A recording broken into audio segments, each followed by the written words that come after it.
So MK Capital is a venture capital fund based in Santa Monica, California, and Chicago, Illinois. We're about $250 million under management, and our primary focus is on digital media and marketing related applications and software. Okay, so talk about some of your investments.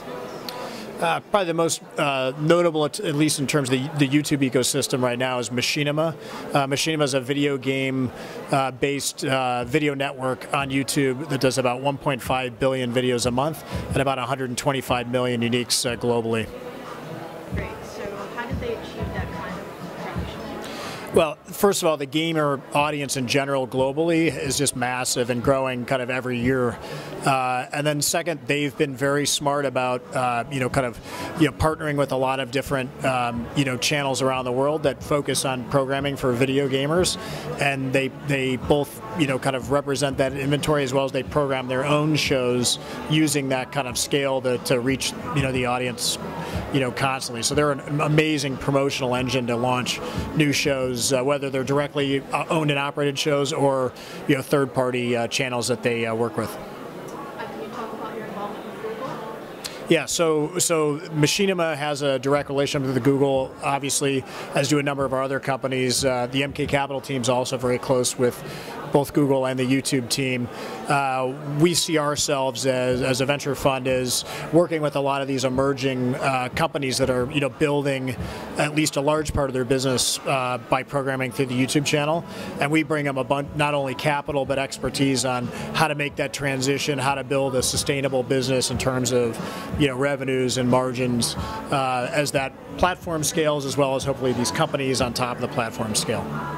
So if a company wanted to do business with you, fledgling company, what do they need to bring to the table? What kinds of companies are you with? We typically get involved with companies after they're kind of launched and at least have some initial kind of either programming or traction or usage. It doesn't have to be massive, but typically enough to at least prove concept. And then we come in and really help them kind of scale that up in terms of hiring their team, investing more aggressively in sales, and then obviously programming as well. So the easiest way to get a hold of us is just to email us. So you said that you also do software as a service. What are the types of industries are you investing in? Yeah, so the other areas that we focus on are kind of marketing related, software and services. Software as a service companies, they historically have been in kind of the data center automation area, and then we also have an education technology focus, which is a lot like digital media, but the buyer universe is so different than an entertainment product that we think of it as a separate category. So as far as these types of investments versus the types of investments you used to do, are these better, worse, different? I think they're really scalable and exciting. Obviously, we're still in the early innings of this new ball game around kind of YouTube and some of these channels. But clearly the scale is tremendous that these companies have achieved already, and they're growing rapidly, both from audience development and monetization. So they certainly look like they have tremendous potential, and they're very leveraged models. So I think relative to some of the other stuff we've done, the content landscape was a dangerous one to invest in really until the emergence of platforms like YouTube. Clearly, I think iOS and Android are emerging as video platforms. Facebook certainly will. They're not quite yet. But all those platforms, I think, give a new chance for these companies to grow in a much more scalable way. If you built your own, like in Web 1.0 version, if you built your own .com site and had to build the traffic, host all the video, those models are pretty cost prohibitive, and I think companies focused all this money on infrastructure and not on content and audience development. So we think that the landscape now with high-speed bandwidth, with these mega platforms to kind of drive awareness of shows, is now ready for the venture investment community to make big returns, and we ultimately think a lot of the big media companies are going to be buying this third wave of programming channels. So what type of exit strategies do you see? Do you see these people going public?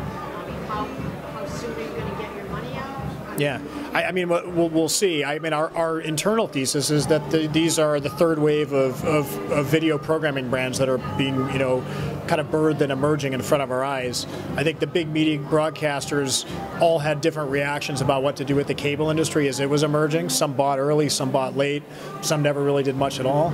We think the same reaction is going to happen with these guys, but unlike the early version of the internet when it was text-based and some of the media companies bought those, these are video brands. They know how to create video, they know how to sell video. We think these are natural companies that all of the broadcast companies and the cable channels are going to start gobbling up these companies at various different times based on their strategies. So I think that's going to be the primary monetization model for the investment. But I certainly think some of these companies are going to get scale and emerge as independent public companies. And do you think advertising? I know those folks do a lot of ancillary types of selling as well. Ladies and gentlemen, if you've not done so already, you can place your business. Yeah, I think most of these companies are going to build their own sales forces and are going to sell on their own, plus in conjunction with YouTube. And I think you've got to have your own future in your hands. So I think you're going to have at least a handful of guys that are doing creative solution selling around kind of branded integrations.